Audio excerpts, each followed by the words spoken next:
예, 여러분, 사회복지실천기술론 문제를 통해서 같이 함께 공부해 보도록 하겠습니다. 먼저 사회복지사의 전문성과 정신역동 모델에 대해서 같이 생각해 보도록 하죠. 1번 문제부터 보도록 하겠습니다.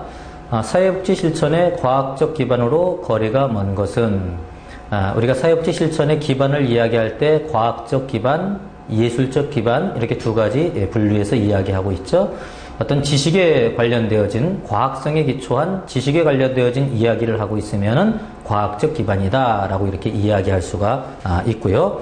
그 다음에 이제 예술적 기반이라는 것은 과학과는 좀 성격이 좀 다른 것들, 뭐 이해라 그럴지, 사랑이라 그럴지, 용기라 그럴지, 판단이라 그럴지, 또 전문적 가치라 그럴지, 뭐 에너지라 그럴지, 이런 것들을 이야기할 때는 예술적 기반이다라고 이렇게 이야기하고 있습니다. 자, 그러면 과학적 기반이 아닌 것이 무엇이냐라는 것이죠. 그러니까 우리가 한번 쭉 통해서 과학적 기반인 것과 아닌 것들 한번 구분해 보도록 하죠.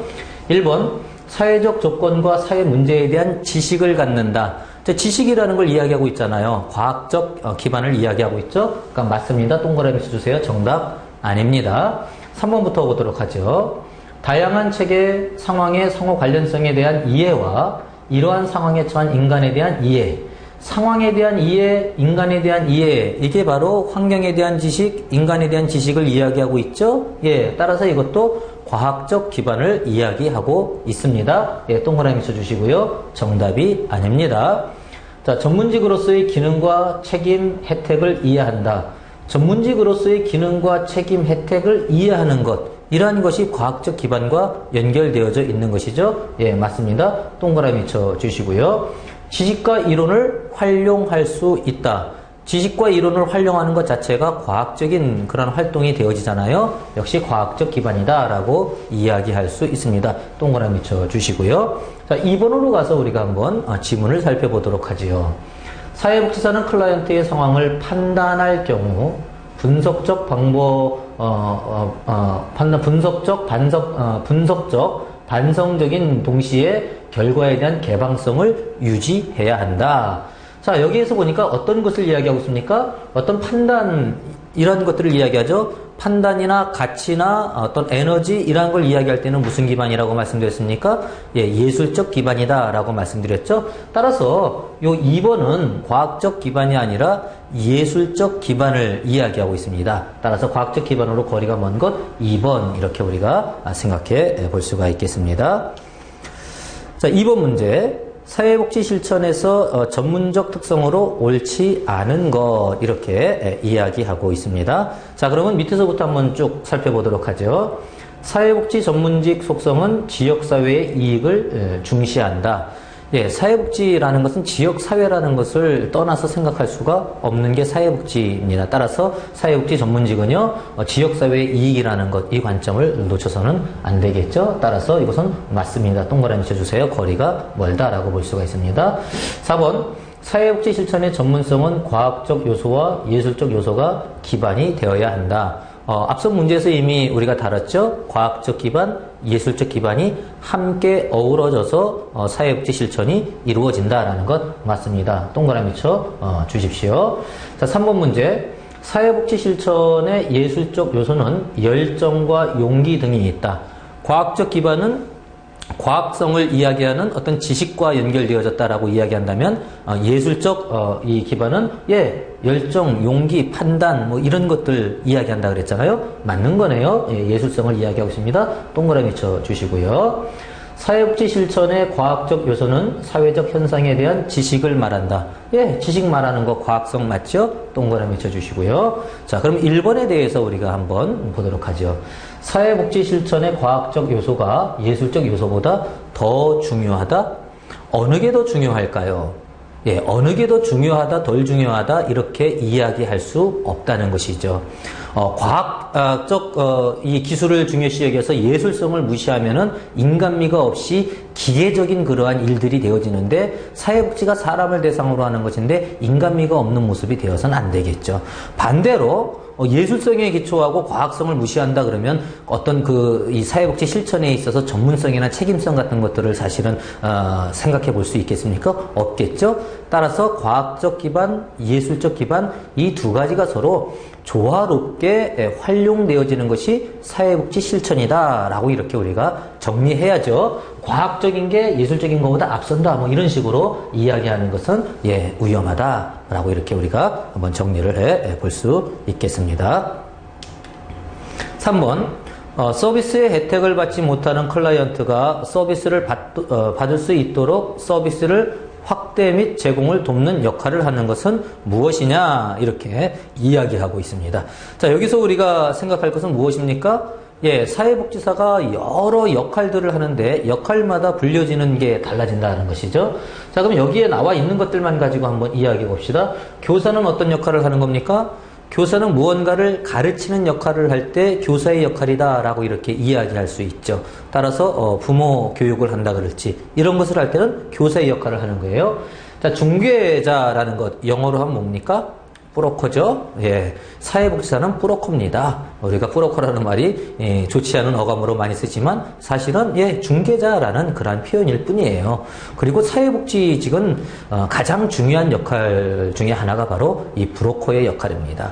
그럼 브로커라는 것은 무엇이냐? 사람과 자원을 연결시키는 이러한 일들을 하는 것을 중개자, 브로커 이렇게 우리가 정리해 볼 수가 있습니다. 옹호자라는 것은 어떤 권리에 접근하지 못하는 클라이언트가 있을 경우에 클라이언트 편에 서서 그 입장을 대변해주고 클라이언트를 위한 어떤 그 활동을 하는 것, 옹호 활동을 하는 게 옹호자다라고 이렇게 이야기할 수가 있겠고요. 자문가라는 것은 어떤 그 사회복지 실천 일들에 대해서 계획을 세워 나가고 할 때 거기에 필요한 어떤 그 정보나 어떤 전문적인 지식을 제공해주는 그런 역할을 하면 자문가의 역할을 할 수가 있겠지요. 행정가라는 것은 어떤 그 복지 프로그램을 실행해 나갈 때에 이루어지는 과정적인 면에서 과정적인 역할을 해 나가는 것, 이것을 행정가라고 이렇게 이야기할 수가 있겠습니다. 자, 그럼 다시 지문으로 돌아와서 우리가 여러 역할들에 대한 이해를 우리가 한번 해 두고선 지문으로 돌아와서 보면은 서비스 혜택을 받지 못하는 클라이언트가 서비스를 받을 수 있도록 서비스를 확대하고 제공해 주는 것, 결국 뭐하고 연결이 되어지겠습니까? 중개자의 역할하고 연결이 되어진다라고 이렇게 볼 수가 있겠죠. 자, 사회복지사의 역할은 이것 말고도 뭐 보호 제공자, 그 다음에 중재자라는 것도 있습니다. 중재자라는 것은 뭐예요? 어떤 갈등 상황이 있을 때에 그 양자의 사이를 조절하는 것, 이것을 중재자라고 하는데, 중재자 같은 경우에는 어떤 중립적인 입장을 서는 것, 이것이 필요하겠죠. 그 다음에 어떤 문제를 해결해 나갈 때에 어떤 그 협상이 필요할 때는 협상가의 역할을 할 수도 있고, 사회복지 전문직은 그 역할에 따라서 여러 그 모습들이 주어진다라는 것, 이것을 우리가 염두에 두고 중요한 그 개념들에 대해서는 어떤 역할을 하는 것인가에 대해서 반드시 연결을 해 두시기 바랍니다. 자, 4번 문제입니다. 아동 성폭력 가해자가 클라이언트로 의뢰되었는데 개인적인 성적 취향이라고 하면서 상담을 거부하였다. 이 사례에서 사회복지사가 고려해야 할 원칙 중 제한되는 것은 무엇이냐 이렇게 물어보고 있습니다. 자, 그러면 한번 보도록 합시다. 자, 수용이라는 것. 수용은 뭐예요? 클라이언트의 있는 모습 그대를 받아들여주는 것, 수용이죠. 이것은 어느 일을 하든지 다 필요한 건데 여기에서도 보면은 어떻습니까? 제한되어져야 할 상황입니까? 클라이언트가 이 서비스를 받고 싶어 하지 않는다는 그 자체는 수용해줘야죠. 그것이 옳다 그르다라고 인정해주라는 거 아닙니다. 수용하고 인정이라는 것, 여러분 이것은 분명히 구분할 수 있어야 돼요. 클라이언트가 부정적인 모습을 보일 때에 부정적인 모습을 보이는 클라이언트 그 자체를 수용해주는 것이지 부정적인 어떤 그 내용, 그거를 인정해주는 건 아니죠. 그래서 그걸 분명히 구분해야 돼요. 그러면 나 치료받고 싶지 않다라는 그 클라이언트 자체를 받아들여주는 것, 그거는 필요하죠. 수용 당연히 있어야 됩니다.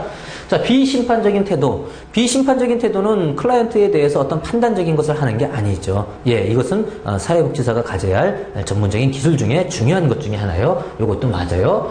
통제된 정서의 관여. 통제된 정서에 관여라는 것은 어떤 꼭 필요한 그 부분에 이렇게 개입해주는 이러한 모습들을 이야기하죠. 따라서 이것도 사회복지사가 가져야 할 그런 부분입니다. 자, 의도된 감정의 표현. 필요한 경우에는 사회복지사는 의도된 표현의 감정도 할 수 있는 것이에요. 따라서 이것도 맞습니다. 자, 4번에 자기결정권. 자, 이러한 것들이 전부 다 어떻게 보면 사회복지사가 중요하게 생각해야 할 그러한 원칙들이에요. 그런데 이때 자기결정권이라는 건 뭘 결정을 해요? 예, 자기결정을 통해서 나는 치료를 받지 않겠습니다. 그 이야기는 계속 뭐 하겠다는 거예요? 아동 성폭행에 대해서 나는 고칠 생각이 없습니다. 라는 것이잖아요. 자기결정권이라는 것은 법이라든지 법에 저촉이 되지 않는다든지 또는 다른 사람에게 피해를 주지 않을 때에 자기결정권이 보호를 받는 것이지 자기결정권으로 인하여서 어떤 심각한 다른 문제가 야기되어질 경우에는 자기결정권이 제한될 수 있는 것이죠. 따라서 이때 제한되는 것은 다른 게 아니라 자기결정권, 클라이언트가 나는 치료받지 않겠습니다 라는 것이 제한이 될 수 있는 것이죠. 따라서 이것을 여러분 염두에 두십시오. 자, 이런 문제를 볼 때는요, 전부 다 중요한 원칙들이에요. 그런데 이 사례에서, 그러니까 지문 속에서 어떤 내용을 보고 있느냐라는 것, 이러한 것들을 우리가 잘 생각해 볼 수 있어야 합니다. 자, 5번 문제 보도록 하죠. 정신역동 모델에 대해서 나오네요. 정신역동 모델의 실천으로서 옳지 않은 것. 그럼 정신역동 모델에 대해서 이제 여러분 머릿속에 이미 여러 가지들이 쭉 떠오르죠. 예, 그럼 그러한 것들을 보면서 우리가 하나씩 보도록 하죠. 자, 아래부터 한번 위로 올라가 보도록 합니다. 정신결정론에 기초하고 있다. 예, 프로이트의 정신분석 이론, 이러한 것들은 어떻습니까? 이미 유아기 5세 이전에 특히 엘렉트라 컴플렉스, 오이디푸스 컴플렉스가 있는 그때의 어떤 그 문제들이 결정적인 어떤 모습을 한다. 그래서 어떤 그 정신적인 그것이 과거의 경험에 의해서 이미 만들어진다라고 이렇게 이야기하잖아요. 정신결정론에 기초하는 거 맞습니다. 동그라미 쳐주세요. 정답 아닙니다. 자, 인간의 행동은 긴장을 감소하여 즐거움을 느끼게 하기 위한 방향으로 조정되어진다. 그렇죠. 인간의 행동이라는 것은 이 프로이드의 입장에서는 본능적인 것, 그 이드에서 나오는 본능을 이야기하잖아요.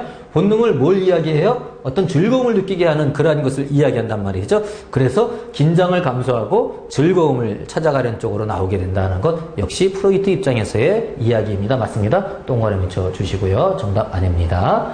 3번. 인간의 행동은 원초화와 그 본능에서 나오는 에너지의 결과다. 이드, 원초화잖아요. 예, 거기에서 나오는 본능과 그 에너지의 결과이다. 맞습니다. 그래서 동그라미 쳐 주시고요. 정답 아니겠죠? 2번, 인간의 행동을 이해하기 위하여 과거 경험을 이해해야 한다. 프로이트 같은 경우에는 성인이 되어져서 문제가 와도 뭘 보는 거예요? 과거에 어떤 일이 있었는데 그것이 무의식 속에 잠재되어져 있다가 지금 나타난다라는 것 아니에요. 그래서 과거의 어떤 사건에 대해서 관심을 갖는 거잖아요. 맞습니다. 동그라미 쳐주세요. 정답 아닙니다. 1번. 인간의 행동은 합리적이고 의식적인 에고에 의해서 좌우된다. 예. 에고는 행동의 어떤 그 집행자로서의 어떤 역할을 하는 것, 그것은 맞습니다. 그러나 인간 행동의 어떤 그 모습은 합리적이고 의식적인 이러한 것보다는 무의식적이고 충동적인 거에 의해서 좌우된다라고 이렇게 보는 게 프로이트의 이론이었죠. 따라서 옳지 않은 것은 1번이 정답이 되겠습니다. 그래서 1번이 정답입니다. 자, 프로이트에 대한 이야기들은 우리가 인간 행동과 사회환경 또 사회복지 실천론과 더불어서 실천 기술론에서도 계속 나오고 있죠. 예, 그 개념을 한번 정리해 두시면 어느 쪽에서 문제를 풀더라도 문제를 풀 수 있다라는 거 기억해 두시고요. 예, 개념을 정확하게 정리해 두실 필요가 있겠습니다. 자, 방어 기제에 대한 설명으로 옳은 것을 모두 고른 것은 이렇게 이야기하고 있습니다. 그래서 옳고 그른 것을 우리가 한번 체크해 나가도록 하죠. 자, 갈등이나 불안을 회피하거나 처리하는 자아의 무의식 영역에서 일어나는 심리 기제이다. 그렇죠. 방어 기제는 대부분 무의식에서 일어나는 심리 기제 맞습니다. 따라서 불안을 회피하고 어떤 자기 자신의 그 안정감을 더 도모하기 위해서 나타나는 그러한 어떤 심리 기제이다. 맞습니다. 동그라미 쳐 두시고요. 나번 현실에서 일어났던 위협적인 상황이거나 외상적인 사건을 받아들이지 않고 거부하는 것은 투사이다. 현실에서 일어난 것을 받아들이지 않고 거부하는 것은 무엇이에요?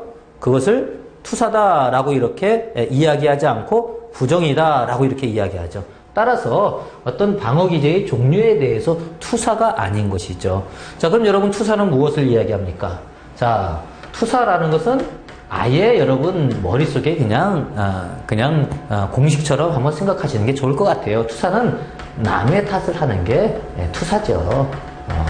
다시 말해서 성적인 어떤 문제가 강한 여성이 그 자기 자신의 성적 문제를 자기 게 아니라 남자들은 다 늑대야 라고 이렇게 남자에게 그 탓을 돌린다. 그럴 때 남에게 돌리는 것, 이것을 투사라 그런다 라고 하죠. 자, 그러면 이것은 투사에 대한 설명이 틀렸죠. 예, 부정에 대한 설명입니다. 따라서 이건 X표를 해 두시고요. 답은 종로에서 뺨 맞고 한강에서 화풀이 한다라는 것은 전치에 대한 예이다. 전치에 대한 전형적인 예가 바로 종로에서 뺨 맞고 한강에 가서 화풀이 한다라는 거예요.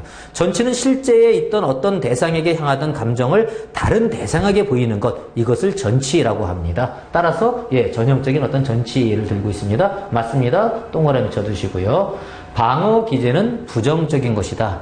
우리가 방어 기제를 부정적인 것으로 생각하기 쉬운데요. 방어 기제는 부정적인 것도 있고 긍정적인 것도 있습니다. 그래서 긍정적인 방어 기제 같은 방어 기제의 종류도 그렇고요. 또 방어 기제의 역할도 그래요. 이게 어느 쪽으로 표현되어져도 마찬가지입니다. 방어 기제의 역할 면에서도 보면은 방어 기제라는 것은 원래는 자기 자신을 안전하게 하기 위해서 나오는 게 방어 기제죠. 그런데 어때요? 그것을 하나의 집착된 고착된 방어 기제를 쓴다 그럴지, 너무 방어 기제를 많이 쓴다 그럴지, 그런 것이 문제가 되죠. 따라서 무조건 부정적이다라고 이야기하는 것은 옳지 않습니다. 방어 기제의 종류를 봤을 때도 마찬가지입니다. 종류를 봤을 때에 대부분의 방어 기제가 부정적이다라고 이야기하지만 승화 같은 것들이 있잖아요. 승화 같은 거는 방어 기제 중에서 긍정적으로 표현하는 것도 있다라는 것이죠. 또 여러분, 방어 기제가 나온 김에 아예 정리하고 넘어갑시다. 방어 기제 중에 가장 대표적인 방어 기제는 억압이에요. 근데 방어 기제 중에 또 하나 있는데 억제라는 거 있어요. 이게 어떻게 다르냐? 이 억압은 무의식 영역에서 일어나는 것인데요. 방어 기제들이 전부 다 무의식 영역에서 일어나는데 이 억제라는 거는 예외적으로 의식의 영역에서 의식적으로 이루어지는 것이다 라고 이렇게 구분을 하시면 되겠어요. 따라서 이것도 참고해서 하나 알아두시기 바랍니다. 자, 그러면 전체적으로 봤을 때에 가와 다가 맞네요. 가, 다. 정답은 2번 이렇게 우리가 정리해 볼 수가 있겠습니다. 자, 또 우리 문제를 통해서 같이 또 살펴보도록 하죠. 자, 한 번의 깨달음으로 변화가 오지 않기 때문에 클라이언트 하여금 지속적인 깨달음을 갖게 하는 것은 무엇이냐 이렇게 물어보고 있습니다. 자, 이 프로이트의 그 이론, 정신분석 이론의 어떤 그 주요 개념들, 이 개념들을 분명하게 여러분 알고 있어야겠죠. 자, 그러면 한번 저항, 전이, 역전이, 훈습, 직면 이렇게 됐는데 하나씩 한번 살펴보도록 하죠. 자, 저항이라는 건 뭐예요?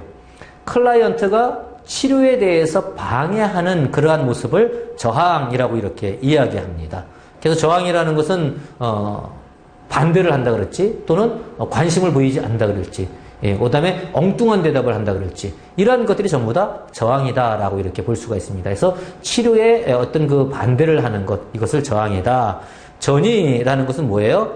클라이언트가 사회복지사에게 자신이 사랑했던 중요한 인물에 대한 어떤 그 감정을 사회복지사에게 표출하는 것, 이것을 전이라고 이렇게 이야기하죠. 자, 역전이는 뭐예요? 이건 반대의 경우를 이야기해요. 반대의 경우는 무엇인가 하면은 사회복지사가 자신에게 남아져 있는 어떤 심리적인 기제를 클라이언트에게 보여주는 것, 이것을 역전이라고 이렇게 이야기합니다. 훈습이라는 것은 전이와 저항에 대한 이해를 확대하고 반복함을 통해서, 다시 말해서 전이나 저항 이러한 것들을 이제 해석해 주거든요. 이러한 것들을 반복해 주고 확대해 줌을 통해서 클라이언트로 하여금 그 통찰을 더 늘려가게 해 주는 것, 그것을 훈습이라고 이야기하고 있습니다.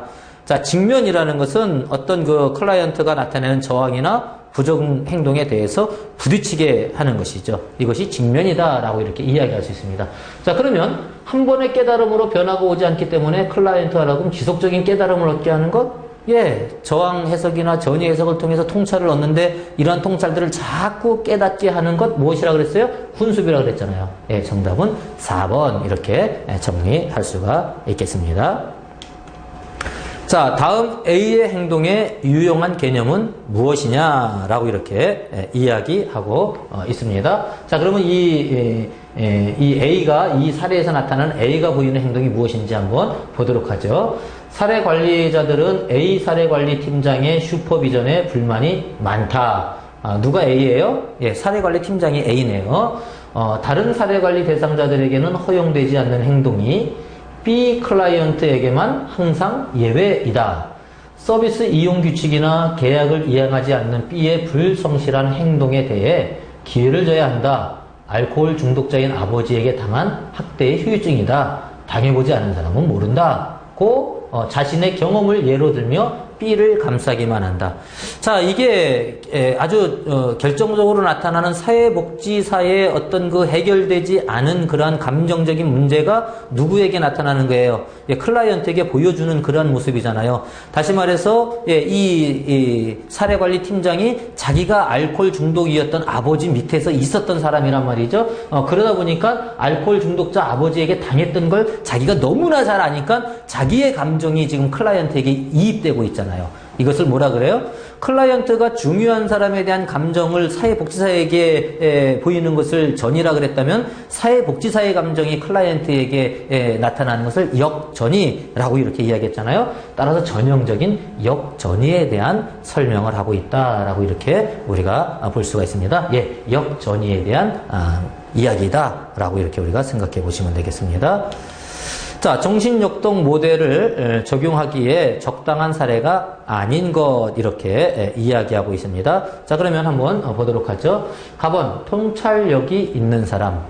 여러분, 정신역동이라는 것은 그 사람의 과거력으로 돌아가서 그 문제 해결을 하는 그러한 모습을 하는 것이기 때문에 이 정신역동에 있을 때에 자기 자신을 통찰할 수 있는 모습이 없으면은 예, 이 정신역동을 적용할 수가 없습니다. 그러니까 예, 적당한 사례가 아닌 것, 통찰력 있는 사람은 맞습니다. 그래서 통찰력 있는 사람이 관심을 가져야 되고요. 자기 자신에 대한 분석을 많이 하는 게 이 정신역동이죠. 따라서 자아 분석에 관심이 많은 사람이 정신역동에 맞는 사람이죠. 맞습니다. 동그라미 주세요. 정답 아니고요. 자아 분석을 통해서 성장하고자 하는 욕구가 있는 사람이다. 예, 이 같은 말 아니에요. 그러니까 3번도 맞죠? 예, 동그라미 쳐 주시고요. 정답 아닙니다. 4번. 내면 갈등을 이해하여 부모와의 관계 회복을 꾀하는 사람이다. 예, 내면 갈등을 이해해서 부모와 관계 회복을 하고 싶은 사람, 그 내면의 갈등이라는 게 과거의 어떤 모습들이라는 걸 이야기하는 것이겠죠? 그러니까 4번도 맞습니다. 동그라미 쳐주세요. 또 정확하게 모르겠다 하더라도 그러면은 일단 넘겨두고 5번 지문을 봐야겠죠? 5번 지문을 한번 보도록 합니다. 개인과 환경 간 복잡한 문제에 대한 해결 의지가 높은 사람.